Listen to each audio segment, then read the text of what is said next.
জি, কিন্তু আপনারা এই মুহূর্তে দেশে এবং দেশের বাইরে যে যেখানে আছেন সকলকে 24 ডিজিটাল নিউজের পক্ষ থেকে সাম্প্রতিক ভাবনা প্রোগ্রামে শুভেচ্ছা জানাচ্ছি। আমি নজরুল ইসলাম সাচি। বিশেষ করে যৌবন যার মিছিলে যাওয়ার শ্রেষ্ঠ সময় তার, এবং শিক্ষা আমার অধিকার।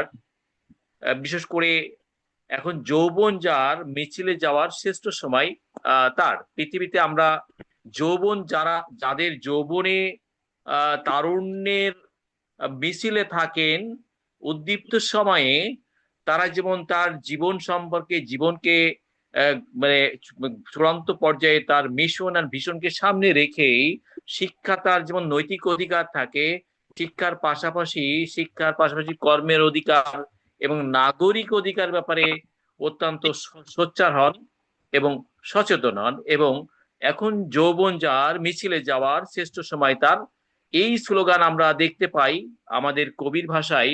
তা আমাদের সাথে আজকে যে এনজির আন্দোলন, যে এনজির আন্দোলন বিশেষ করে আমরা দেখলাম শ্রীলঙ্কায়, নেপালে, বাংলাদেশে এবং অপরাপর আমরা দেখতে পেলাম যে এনজির আন্দোলন এখন ভারতবর্ষে এখন মোটা দাগের আন্দোলন চলছে।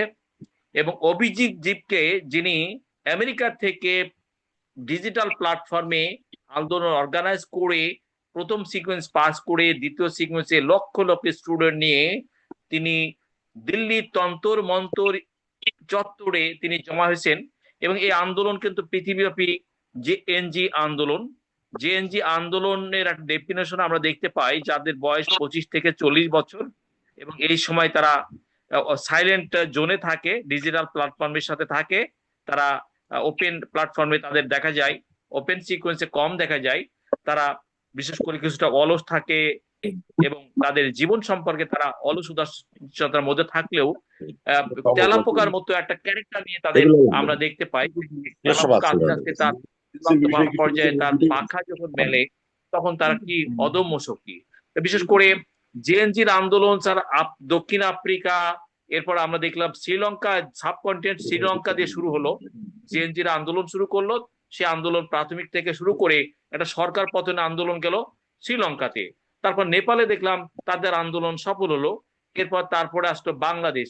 বাংলাদেশের পরে আপনি আপনার আবার নেপালে শুরু দিল্লিতে এখন করবেন। আন্দোলনটা একটা সেকেন্ড স্টেজে পর্যায়ে চলে গেছে।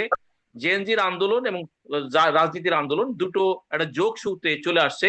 এবং কালকে রাহুল গান্ধী আসার পরে কিছুক্ষণের জন্য সরকার তাকে এবং প্রিয়াঙ্কা গান্ধীকে গ্রেপ্তারও করলো, গ্রেপ্তার করে কিছুক্ষণ পর ছেড়ে দিল। তো ভারতের এই যে জেএনজি আন্দোলনের যে প্লাবন চলতেছে, তারুণ্যের আন্দোলন, নেপাল, বাংলাদেশ, শ্রীলঙ্কা, এরপর ভারত, অ্যাডভোকেট একেম বদ্দুস স্যার, ভারতের আন্দোলনের যেমন দ্বিতীয় পর্যায়ে যে সিকোয়েন্স আপনি দেখতে পাচ্ছেন, যে দক্ষিণ এশিয়ার এই আন্দোলনের প্লাবন এখন দিল্লিতে। তা দিল্লির এই আন্দোলনের বাস্তবতা, বিশেষ করে মোদিজি ভারতের গণতন্ত্রকে একটা প্রশ্নের মধ্যে ঠেলে দিয়েছেন এবং সোনাম অং সিংকের মতো র্যামোস পাওয়ার একজন ব্যক্তিত্বকে, তাকে তার অনশন থেকে তুলে নিয়ে গেছেন। ভারতের গণতন্ত্রের ভবিষ্যৎ এবং জেএনজি আন্দোলনের পরিণতিটা কোন দিকে যেতে পারে, advocate A K M Badruddoza sir? আমি আপনাকে গত কয়েকদিন ধরে বলছিলাম যে কয়টা টক হ্যাঁ। শোতে আমি গেছি, বলছি যে অদূর ভবিষ্যতে ভারতে আন্দোলন হবে, জেনজিরাই করবে। কারণ কারণ নরেন্দ্র মোদীকে, অমিত শাহকে স্বাভাবিকভাবে আর সরান যাবে না। তারা পশ্চিমবঙ্গে 85 লাখ ভোটারকে নাম বাদ দিয়ে মমতা ফেলে দিছে, ফেলে শান্তিতে থাকে নাই। ওর 60 জন মেম্বারকে তারা যেভাবে হোক ম্যানেজ করে, তাদের দিয়ে একটা পাল্টা তৃণমূল করাইছে, কেজরিওয়ালকে দিল্লি থেকে সরাইছে, এবং বিভিন্ন রাজ্যে যত রকম মেকানিজম করা যায়, আহ, 7টা আপনার আমাদের সীমান্তবর্তী পাহাড়ি রাজ্য সহ, 7 সিস্টার সহ, তারা সেগুলো করছে। এবং তাদের এখানে কোনো টলারেন্স নাই। তারা আপনার পশ্চিমবঙ্গে বলে দিচ্ছে গরু জবাই করা যাবে না, গরু বিক্রি করা যাবে না, ওইটা পূজা করবে, খাইতে দিবে না। তারপরে আপনার মনে করেন যে মুসলমানদের যে মসজিদ, একাধারে এইটার নিচে রাম মন্দির পাওয়া গেছে, ওইটার নিচে রাম মন্দির আর আদালতও ওই দিকে চলে যাচ্ছে। অর্থাৎ বাংলাদেশের চেয়েও ভয়াবহ ভাবে নরেন্দ্র মোদী সেখানে একটা প্রশাসন, সেখানে বিচার বিভাগকে একটা একটা ফ্যাসিস্ট রেজিমের ইয়েতে এনে জন সম্পৃক্ততা কমছে। একবার পাকিস্তানকে ইয়ে করার চেষ্টা করছিল, পাল্টা মার খাইছে। এখানে যে আপনার ভারতে একমাত্র বৃহৎ শিল্প গ্রুপ আদানিদের ছাড়া কেউ সুখে নাই। ভারত তার ভুল নীতির কারণে আমেরিকার নিষেধাজ্ঞার সম্মুখীন হয়েছে, নানান ধরনের ক্রাইসিস সেখানে ক্রিয়েট হয়ে গেছে। আমেরিকা ইজ নট বিলিভিং, কারণ আপনি আমেরিকায় শিখ নেতাকে হত্যার চেষ্টা করা হয়েছে, কানাডায় হত্যা করা হয়েছে। কানাডা থেকে অনেক ইন্ডিয়ান স্টুডেন্টকে বাদ দিয়ে দিচ্ছে, নতুন স্টুডেন্ট নিচ্ছে না। এরা তো জেএনজি, যারা যুক্তরাষ্ট্র, ইউরোপ, কানাডায় গিয়ে এই জেএনজিরা যারা ভাগ্য উজ্জ্বল ভবিষ্যৎ রচনা করে তারা ফিরে আসছে। এবং অভিজিৎ যে এটার যে মেইন মাস্টার মাইন্ড, সে বাইরে থাকে। এর ফলে এবং তাদের যে চিন্তা এবং মেধা মননের জগৎ, এই ধরনের একটা ভারতের মতো একটা বৃহৎ, সর্ববৃহৎ পৃথিবীর গণতান্ত্রিক রাষ্ট্র বলা হয়, তার টপ লেভেলে এরকম কর্তৃত্ববাদী দুষ্কৃতিকার একটা সরকার, যার সাথে তার প্রতিবেশী সার্কের একটা দেশও নাই, আফগানিস্তান ছাড়া একটা দেশ নাই, প্রত্যেকের সাথে তার বিরোধ লেগে আছে। আরেক বৃহৎ প্রতিবেশী চীনের সাথে তার সীমান্ত সংকট, পাকিস্তানের সাথে বিরোধ, এই নিয়ে আছে। আর ভারতের ভিতরেও সে কোনো রাজনৈতিক দলকে স্বাভাবিক রাজনৈতিক কর্মকাণ্ড করতে দিচ্ছে না। এগুলো কোনো গণতন্ত্র না, এটা ফ্যাসিজম। ইয়াং জেনারেশন কেন এখন এত ক্ষেপে উঠতেছে?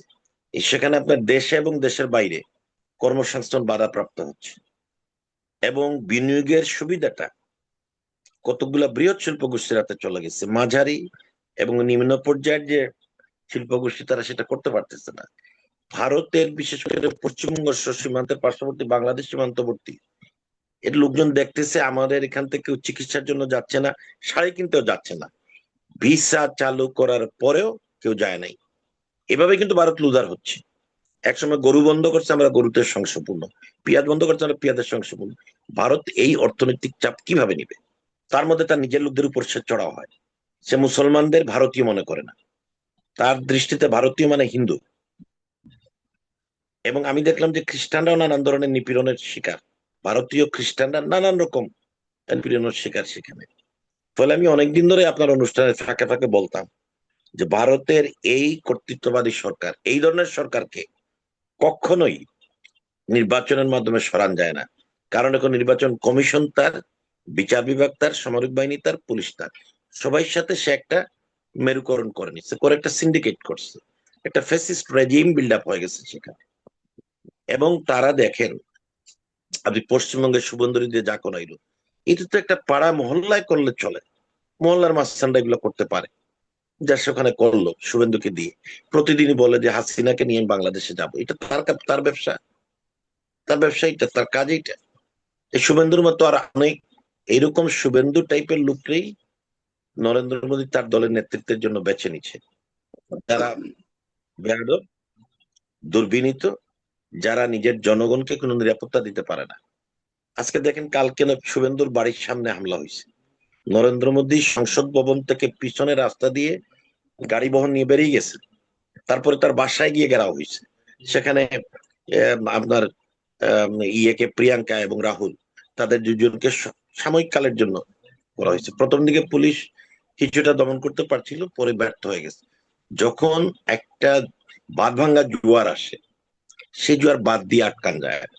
এটা তো বাঁধ ভাঙ্গা জোয়ার, এটা কোন বাদ দিয়ে আপনি আটকাবেন? আজকে দেখেন দিল্লি ছেলেরা নামছে। ভারত তো বাংলাদেশের চেয়ে ভিন্ন, নেপালের চেয়ে ভিন্ন, এটা একটা বিশাল দেশ। প্রতিটি রাজ্যে প্রত্যেকটা সরকার চাপ নিবে। স্থানীয় যে রাজ্য সরকার আছে, সেই সরকারগুলো, বিশেষ করে যেখানে যেখানে বিজেপির রাজ্য সরকার আছে, এই চাপ তাদের উপর পড়বে। এইটা একযুগে যদি সারা ভারত আন্দোলন দাবানলের মতো ছড়িয়ে পড়ে, সেই আন্দোলন কি এটা থামানো যাবে? সামরিক বাহিনী কি করতে পারে? মেসাকার করতে পারে।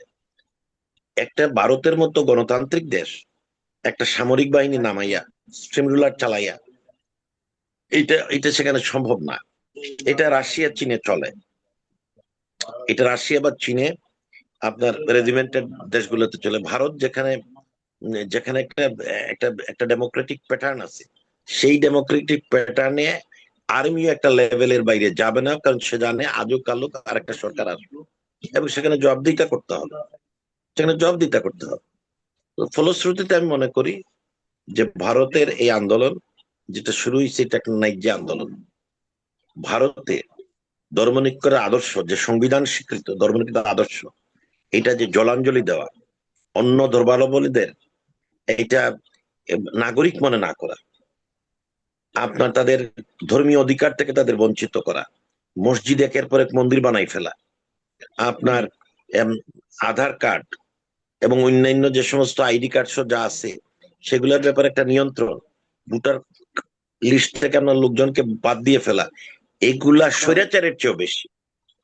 এইটা একটা, আপনি স্যার, যে বলছেন স্যার ফ্যাসিস্ট ভারতে রেজিম, তো এটা এখন জিনিস করে। যেটা হলো যে শাসনতান্ত্রিক ব্যবস্থার উপরে মানুষের আস্থা, কনফিডেন্স কমে গেছে। এখন সম্পূর্ণ বিচারওয়ালা, মানে সুপ্রিম কোর্ট, হাইকোর্ট থেকে অনুমতি নিয়ে পশ্চিমবঙ্গে যেমন রাজনৈতিক দলকে, বিরোধী দল রাজনৈতিক দলে মিছিল করতে হচ্ছে, মিটিং করছে, দিল্লিতেও, মানে সম্পূর্ণ বিচার বিভাগের উপরে ডিপেন্ডেন্ট হয়ে গেছে। প্রশাসনের উপরে মানুষের আস্থা বিশ্বাসের জায়গাটা মোদি, মানে বিজেপি সরকারকে একটা ক্রাইসিসের মধ্যে, বড় সংকটের মধ্যে ভারত গণতন্ত্র এবং প্রশাসনিক ব্যবস্থাকে বড় ধরনের একটা সংকটের মধ্যে ফেলে দিয়েছে বিজেপি সরকার।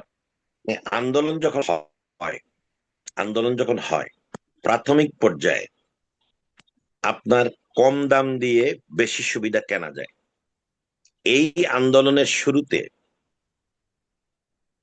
শিক্ষামন্ত্রীকে সরালে প্রশ্নপত্র ফাঁস নিয়ে কঠোর অবস্থান আন্দোলন, বাংলাদেশের আন্দোলনটা কি হলো?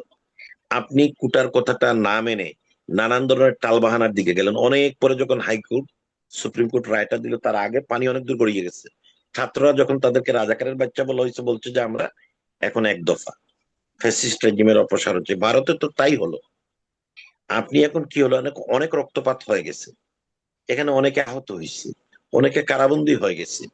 এখন আর বড় ধরনের মূল্য না দিয়া মোদী সরকার, তিনটা পথ আছে মোদী সরকারের। এক, এদের সাথে বর্ষাকালকে একজন মন্ত্রী বসছে, একজন মন্ত্রী বসছে, বসে যদি তাদেরকে দৃশ্যমান এই আন্দোলনের দাবির দৃশ্যমান বাস্তবায়ন দেখান যায়, শিক্ষামন্ত্রীর অপারেশন অন্যান্য সমস্ত ব্যাপারে, তাহলে এখনো কিছুটা সুযোগ আছে। কিন্তু এই উত্তপ্ত আন্দোলন যদি ক্রমাগত প্রলম্বিত হয়, এটার উত্তাপটা হবে কি, আমাদের যেরকম 5ই আগস্ট ঢাকা শহরে এই আন্দোলন, আর শহীদ মিনার, এই আন্দোলন শাহবাগ চত্বর, এই আন্দোলন প্রেস ক্লাবে সীমিত ছিল। ঢাকার কোনো রাস্তায় কোনো ফাঁক ছিল না। আমি জিগাতলার গলিতে গিয়ে যা ভিড় দেখছি, 7 মসজিদ রোডে, মিরপুর রোডে একই রকম ভিড় ছিল, এবং সবাই বেরিয়ে আসছে বাচ্চাদের নিয়ে। ভারতে তো তাই হবে।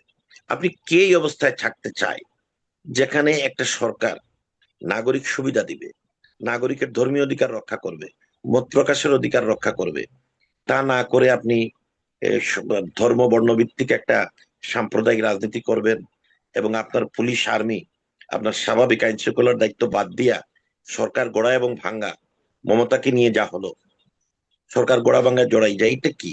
এটা আমাদের এখানে ডিজিএফআই মাঝে মাঝে জড়াইছে না সরকার গড়া ভাঙ্গায়, এতে রাজনীতি কলুষিত হয়। এই জিনিসটাই সেখানে হচ্ছে। সেখানে সরকার গঠন জনগণ করতে পারতেছে না। সেখানে তাদের ইন্টেলিজেন্স আসতেছে, সিভিল ইন্টেলিজেন্স আসতেছে, আমলাতন্ত্র আসতেছে, নির্বাচন কমিশন আজ্ঞাবহ তারা আসতেছে। ফলে যে মানুষ কখন আন্দোলনে যায়, ভারতের তরুণ সম্প্রদায় এবং অন্যান্য যারা আছে, বৃদ্ধ, মাঝবয়সী, সবাই এখন কিন্তু অপমানিত বোধ করতেছে, অসম্মানিত বোধ করতেছে। এই অপমান বোধ এবং অসম্মান বোধ থেকেই কিন্তু এইসব আন্দোলন হয়। এইসব আন্দোলনকে আপনি গুরুত্ব দিচ্ছেন না, আপনি পাত্তা দিচ্ছেন না। পুলিশ দিয়া পুলিশ দিয়া দমন করার চেষ্টা করার মানে কি? মানে আপনি তাকে আন্ডারমাইন করতেছেন যে এটা তো একটা আইন শৃঙ্খলা পরিস্থিতি, সরাই দেওয়া যায়, আপনি ইস্যুতে যাচ্ছেন না। তো ফলে মানুষ অপমানিত হবে, এবং অপমানিত মানুষ যখন রাস্তায় আসে, এই অপমানটা যার আরো যাদের মধ্যে আছে, এই অপমানের অনুভূতিটা, এবং ভারতে তো অপমানের ব্যাপারটা মারাত্মক। আপনি একটা জায়গার বেশিরভাগ লোক জানে তারা জি, কিন্তু বিজেপিকে ভোট দেবে। এবারে কি ছাত্রদের সাথে, আন্দোলনের সাথে রাজনৈতিক শক্তিটা এক হয়ে মোদী সরকারকে একটা বড় ধরনের সংকটের মধ্যে ফেলে দেওয়ার মানে দিকে নিতে পারে, সে সম্ভাবনা আছে? আপনি আর 1 থেকে 2 মিনিট বলেন স্যার, আরো কয়েকজন আছেন তো। আমাদের 1 থেকে 2 মিনিট। আমাদের মোদী সরকার কি এবার আমাদের সংকট, বড় সংকটের মধ্যে যে আসতেছে। মানে পড়ে যাচ্ছেন স্যার? হ্যাঁ হ্যাঁ। বাংলাদেশে বাংলাদেশ ছোট দেশ। ভারতে এরকম আন্দোলন হয়েছে, কৃষক আন্দোলন দিল্লিতে হয়েছে, একটা আন্দোলন উত্তরপ্রদেশ হয়েছে, একটা পশ্চিমবঙ্গ হয়েছে। সর্বভারতীয় আন্দোলনের যে একটা প্রবণতা কম ছিল। এবং ভারতে আঞ্চলিক দলগুলো রাজ্য শাসন করে, এক একটা দল এক এক জায়গায় করে। কেন্দ্রীয় দলও একসময় কংগ্রেস ছিল, এখন বিজেপি আছে। কিন্তু জেএনজি তো তার কোনো সীমা নাই, জেএনজির কোনো রাজ্য নাই, কেন্দ্র নাই, জেএনজি সর্বত্র। ভারতের এক এক রাজ্যে এক এক দল ক্ষমতায়, কিন্তু জেএনজি বা তরুণ সম্প্রদায় সর্বত্র। তাদের মন এক, দাবি এক। তারা সত্যিকারের গণতন্ত্র চায়, তারা সত্যিকারের স্বচ্ছ শিক্ষানীতি চায়, স্বাস্থ্যনীতি চায়, নাগরিক সুবিধা চায়, ধর্মনিরপেক্ষতার বাতাবরণে থাকতে চায়। ফলে আমি মনে করি এই আন্দোলনের সাথে ভারতের মানুষের তারুণ্যের মাটির সাথে সম্পৃক্ত একটা আন্দোলন। এইটা জমে উঠেছে দিল্লিতে, ছড়িয়ে পড়েছে পশ্চিমবঙ্গ সহ অন্যান্য রাজ্যে। সারা ভারতে যদি ছড়িয়ে যায় এবং রাজনৈতিক অরাজনৈতিক নির্বিশেষে সুশীল সমাজ, বুদ্ধিজীবী, ছাত্র, জনতা, কৃষকরাও আগায় আসতেছে। আমি মনে করি এটা একটা বিরাট চাপ তৈরি করবে, এটা একটা বিরাট চাপ তৈরি করবে। এবং এই বাদ, এইটা একটা জোয়ারের মতো আসবে, ভাসাই নিয়ে যাবে। আপনি যখন পাপ বালিগ হয়, আমাদের মুরব্বীরা বলতেন পাপ বালিগ হয়, তো তখন কিন্তু এরকমই হয়। ভারতের নরেন্দ্র মোদী, অমিত শাহ অপরাধ এবং পাপ, পুঞ্জীভূত পাপের পাহাড় জমে গেছে। এখন তাদেরকে এটার মূল্য দিতেই হবে, এটা মূল্য দিতেই হবে। ধন্যবাদ। জি, আপনাকে ধন্যবাদ, কৃতজ্ঞ স্যার, গুরুত্বপূর্ণ সময় দেওয়ার জন্য। বর্তমান পরিস্থিতিতে আমরা ভারতের গণতন্ত্রের বিজয় হোক, এই সেখানেও স্বৈরতন্ত্রের একটা বড় ধরনের সংকট, বা বাংলাদেশে ভারতের রাজনীতি গণতন্ত্রের সংকট চলছে। ভারত সেই জায়গা থেকে বেরিয়ে আসতে পারে। এ পর্যায়ে শহীদুল ইসলাম দুলদুল চট্টগ্রাম থেকে যুক্ত হয়েছেন, অ্যাডভোকেট মোহাম্মদ জাহিদুল ইসলাম ঢাকা থেকে যুক্ত হয়েছেন, প্রফেসর শরীফ আব্দুল্লাহ সাকি। জনাব শহীদুল ইসলাম দুলদুল, আপনি আমাকে শুনতে পাচ্ছেন? জি, আমি শহীদুল শুনতে ইসলাম পাচ্ছি। দুলদুল, আচ্ছা স্যার, জি, অ্যাডভোকেট এখানে বদরুল স্যারের আলোচনার পরিপ্রেক্ষিতে ভারতে দেখেন জেনজি আন্দোলন নেপালে সাকসেস হলো, শ্রীলঙ্কা সাকসেস হলো, বাংলাদেশে সাকসেস হলো, 3টা দেশে সাকসেস হয়েছে। তারুণ্যের আন্দোলন প্রথমে তারা শিক্ষা দিয়ে শুরু করছেন, শেষে গণতান্ত্রিক বিজয় তারা ঘরে নিয়ে দেশের মানুষের গণতন্ত্রের বিজয় সাথ দিচ্ছেন। এবার ভারতে দ্বিতীয় দফায় আন্দোলন হচ্ছে ককরোচ জনতা পার্টি। সরকার তাদের সুপ্রিম কোর্টের প্রধান বিচারপতি তাদেরকে তুচ্ছ তাচ্ছিল্য করে তেলাপোকার সাথে তুলনা করছে। সেই তেলাপোকা সাথে তুলনা করা ছাত্ররা অলরেডি 10 লাখের উপর ছাত্র দিল্লিতে, সেখানে পুলিশ গুলি চালানোর সাহস পাচ্ছে না, পুলিশ পিছু হটছে, সেখানে মিলিটারি পর্যন্ত নামাতে হয়েছে। তাহলে কি ভারতে গণতন্ত্র সংকটের মধ্যে ফেলে দিয়েছে? শিক্ষার যে অধিকার, সেই অধিকারের জায়গা থেকে ছাত্রদের জীবনটাকে সেখানেও একটা ক্রাইসিসের মধ্যে ফেলে দিয়েছে। তাহলে এই যে লক্ষ লক্ষ ছাত্র যে রাস্তায় নেমেছে, তাদের অধিকার বাস্তবায়ন না করে ঘরে ফিরে যাবে না। এই ছাত্রদের আন্দোলন আর রাজনৈতিক শক্তি, প্রধান বিরোধী দল কংগ্রেস, সেও মাঠে নেমেছে। তাহলে কি ভারতে এবার মোদী সরকার সংকটের মধ্যে পড়ে যাচ্ছে? ছাত্রদের আন্দোলন কি বিজয় লাভ করবে, যেটা বাংলাদেশে হয়েছে, নেপালে হয়েছে, শ্রীলঙ্কা হয়েছে? এই দৃশ্যপট নিয়ে আপনার বক্তব্য উপস্থান করুন। আপনার সময় প্রথম দফায় 3 থেকে 4 মিনিট, 3 থেকে 4 মিনিট আপনি সর্বশেষ করবেন, জনাব শহীদুল ইসলাম দুলদুল। এরপরে আমরা অ্যাডভোকেট জাহিদুল ইসলামের কাছে আসবো, তারপর শরীফ আব্দুল্লাহ সাকির কাছে যাব। জি, জনাব শহীদুল ইসলাম দুলদুল। ধন্যবাদ সঞ্চালক মহোদয়, এবং আজকের এই আলোচনা পর্বে অংশগ্রহণকারী সদস্যপদ পার্টিসিপেন্ট বর্গ সকলকে জানাই অনেক অনেক শুভেচ্ছা, অভিনন্দন এবং শুভরাত্রি। আজকে একটি বাংলাদেশ তথা এশিয়া মহাদেশের উল্লেখযোগ্য একটি অধ্যায় নিয়ে আজকের এই আলোচনা পর্ব। তো বিশেষ করে আমাদের প্রতিবেশী রাষ্ট্র ভারতের যেই ছাত্র আন্দোলন এবং শিক্ষা ব্যবস্থা, এটার উপরে। তো আমি যেটা মনে করি, শিক্ষা জাতির প্রধান মেরুদণ্ড, সেটা আমরা সকলেই স্বীকার করি এবং এটাই বাস্তব, এটাই সত্য।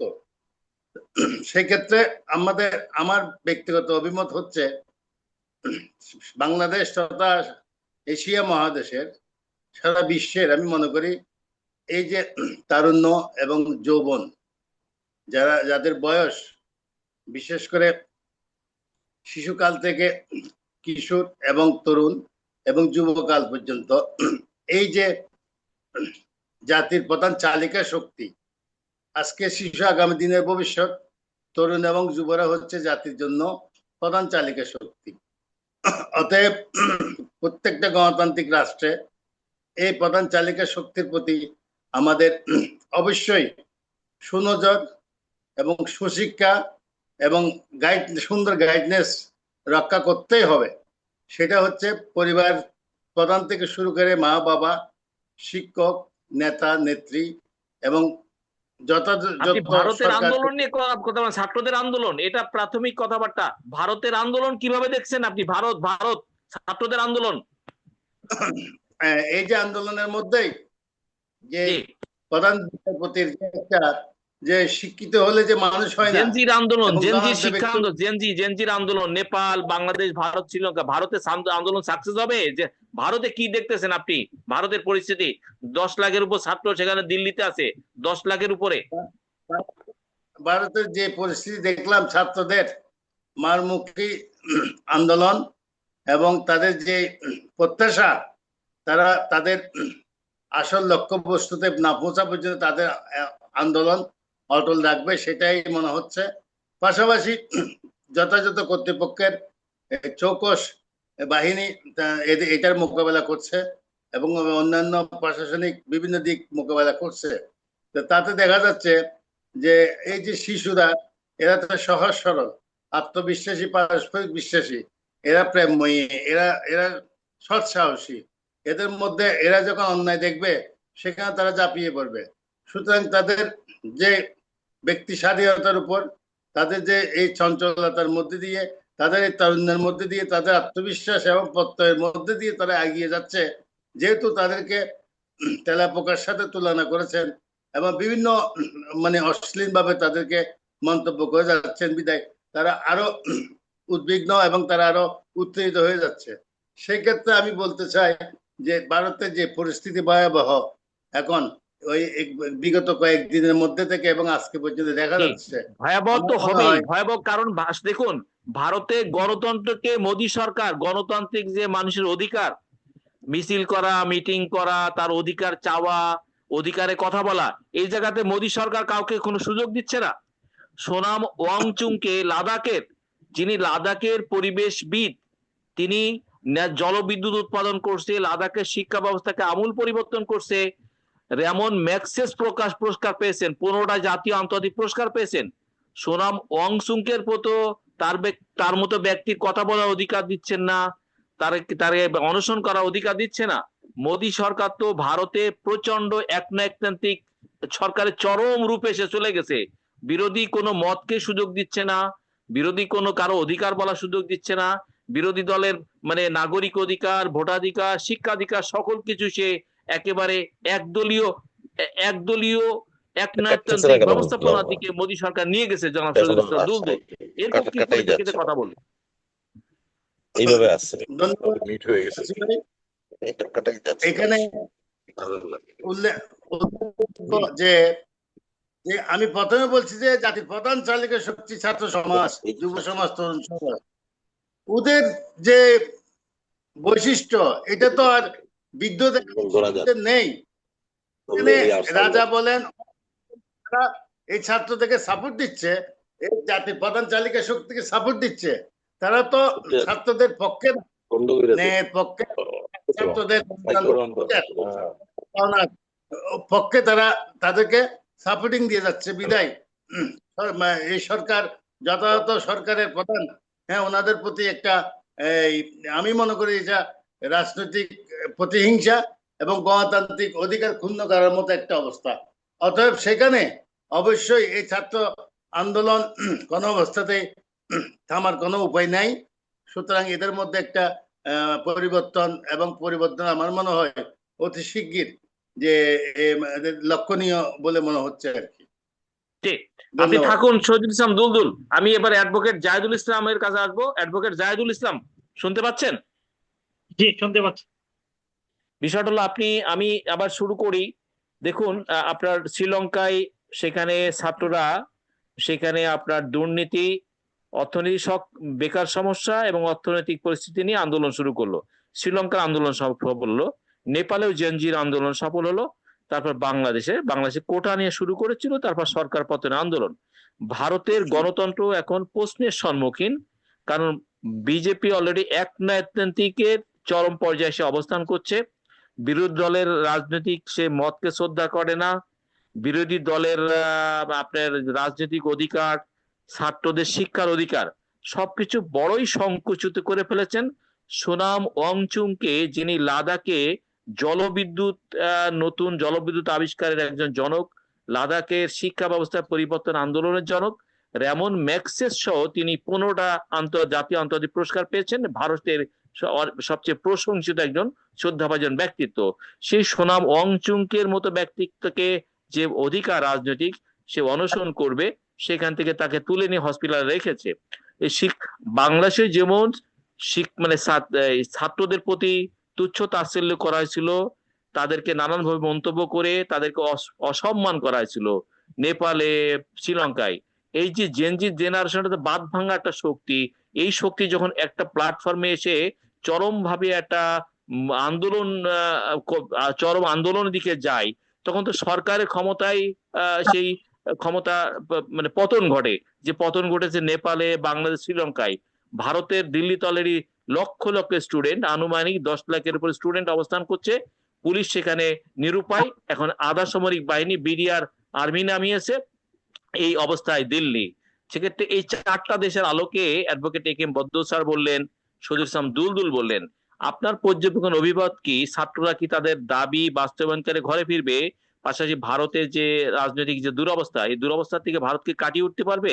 অ্যাডভোকেট মোহাম্মদ জাহিদুল ইসলাম, আপনার সময় 2 থেকে 3 মিনিট। 3 মিনিটের মধ্যে আপনি আপনার বক্তব্য শেষ করবেন, তারপর আমি শরীফ আব্দুল্লাহ সাকির কাছে আসবো। 2 থেকে 3 মিনিট, জি বলেন। বিসমিল্লাহির রহমানির রহিম।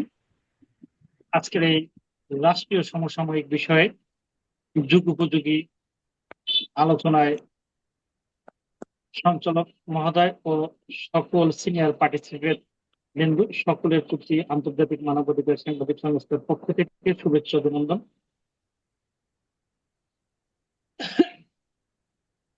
ছাত্র আন্দোলন কোনো নতুন ঘটনা নয়। ইতিহাস সাক্ষ্য দেয় পৃথিবীর বহু দেশে রাজনৈতিক, সামাজিক ও সাংবিধানিক পরিবর্তনের পেছনে ছাত্র সমাজ গুরুত্বপূর্ণ ভূমিকা রেখেছে। তবে একটি বিষয় মনে রাখতে হবে, প্রতিটি দেশের আন্দোলনের প্রেক্ষাপট আলাদা। তাই প্রতিটি আন্দোলনকে তার নিজস্ব বাস্তবতায় মূল্যায়ন করতে হবে। বাংলাদেশের প্রেক্ষাপট, বাংলাদেশের ইতিহাসে 1952 সালে ভাষা আন্দোলন, 1969 সালে গণ অভ্যুত্থান, 1990 সালের গণ আন্দোলন এবং 2024 সালের জুলাই আন্দোলন ছাত্র সমাজের গুরুত্বপূর্ণ ভূমিকা উদাহরণ। 2024 সালে সরকারি চাকরির কোটা সংস্কারের দাবিতে আন্দোলন শুরু হয়। পরে এটি আরো বিস্তৃত রাজনৈতিক সংকটের রূপ নেয়। সংঘর্ষ, সহিংসতা, আইন শৃঙ্খলা পরিস্থিতির অবনতির ফলে ব্যাপক প্রাণহানি ঘটে। জাতিসংঘের মানবাধিকার দপ্তর তদন্তে 1 জুলাই থেকে 5 আগস্ট 2024 সময়ে প্রায় 1400 জন নিহত হওয়ার কথা উল্লেখ করা হয়েছে। এছাড়াও হাজার হাজার মানুষ আহত এবং বহু মানুষ গ্রেপ্তার হয়।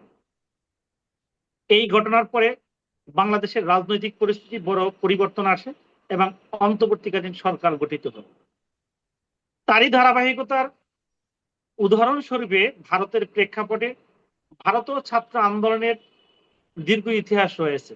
স্বাধীনতা আন্দোলন থেকে শুরু করে শিক্ষা, কর্মসংস্থান, সংরক্ষণ, রিজার্ভেশন, পরীক্ষা ব্যবস্থার স্বচ্ছতা এবং বিশ্ববিদ্যালয়ের প্রশাসনিক সিদ্ধান্ত, এসব বিষয় নিয়ে বিভিন্ন সময় ছাত্ররা আন্দোলন করেছেন। সাম্প্রতিক সময়ে বিভিন্ন রাজ্যের প্রশ্নপত্র ফাঁস, নিয়োগ পরীক্ষা এবং শিক্ষা সংস্কারের দাবিতে আন্দোলন হয়েছে। কোথাও কোথাও পুলিশের সঙ্গে সংঘর্ষ, আহত হওয়া এবং গ্রেপ্তারের ঘটনাও ঘটেছে। এসব ঘটনা শিক্ষা ব্যবস্থার প্রতি জনগণের আস্থা ও জবাবদিহিতা নিয়ে নতুন করে আলোচনা তৈরি করেছে। বিভিন্ন দেশের ইতিহাসের সঙ্গে ভারতের এই আন্দোলন তরুণরা যুগোপযোগী আন্দোলনের সঙ্গে যে বহির দেশে শ্রীলঙ্কা, নেপাল, বাংলাদেশের মতো একটি আলোড়ন সৃষ্টি করেছে। শিক্ষার্থীরা স্বচ্ছতা, ন্যায় বিচার, ভবিষ্যৎ নিরাপত্তার দাবি তুলছেন। আন্দোলনের কারণ একজন ব্যক্তি নয়, রাজনৈতিক সাংবিধানিক বাস্তবতা ভিন্ন, রাষ্ট্রের প্রক্রিয়া এবং আন্দোলনের গতিপথ ভিন্ন। আমরা দৃষ্টিভঙ্গি বাংলাদেশের সংবিধান এবং ভারতের সংবিধান উভয় নাগরিকদের শান্তিপূর্ণভাবে মত প্রকাশের অধিকার স্বীকৃতি দেওয়া উচিত, তারই ধারাবাহিকতায় ছাত্ররা আন্দোলন শুরু করেছে। তবে সেই অধিকার প্রয়োগের পাশাপাশি আইন শৃঙ্খলা, জননিরাপত্তা এবং অন্যের অধিকার সমানভাবে গুরুত্বপূর্ণ পাওয়ার দাবি। রাষ্ট্রের দায়িত্ব হলো জনগণের ন্যায্য দাবি শোনা, আর আন্দোলনকারীদের দায়িত্ব হলো শান্তিপূর্ণ আইনসম্মতভাবে দাবি উপস্থাপন করা। আমার বিশ্বাস ছাত্র সমাজ কোনো দেশের সমস্যা নয়, তারা দেশের ভবিষ্যৎ। তাদের কণ্ঠস্বর দমন নয়, সংলাপের মাধ্যমেই শোনা উচিত। আবার আন্দোলনও যেন এমন পর্যায়ে না যায় যেখানে প্রাণহানি, শিক্ষা কার্যক্রম ক্ষতি বা সামাজিক বিভাজন সৃষ্টি হয়। একটি শক্তিশালী রাষ্ট্র গড়তে হলে সরকারের উচিত শিক্ষা প্রতিষ্ঠান, অভিভাবক এবং শিক্ষার্থীদের মধ্যে পারস্পরিক অবস্থা ও জবাবদিহিতা নিশ্চিত করতে হবে। তাহলে আন্দোলন প্রয়োজন কমবে আর ন্যায়ভিত্তিক সমাজ প্রতিষ্ঠা সহজ হবে। যদি এই সকল ভিত্তি প্রস্তর মোদী সরকার সুষ্ঠুভাবে তদারকি করে তাহলে দেশ ভালো হবে, আর না হলে যে সকল রাষ্ট্রে অতীতে ছাত্র আন্দোলন করে। আচ্ছা, আমি আপনাকে কৃতজ্ঞ, ধন্যবাদ জাহিদুল ইসলাম। হ্যাঁ, আমরা যেহেতু টকশো বিষয়ে কথা বলি, এগুলো আপগ্রেড দেখতে হয়। প্রথমত, ভারতের সুপ্রিম কোর্টের প্রধান বিচারপতি তাদেরকে তেলাপোকার সাথে, ককরোচের সাথে তুলনা করেছিলেন, তুচ্ছ তাচ্ছিল্য করেছেন।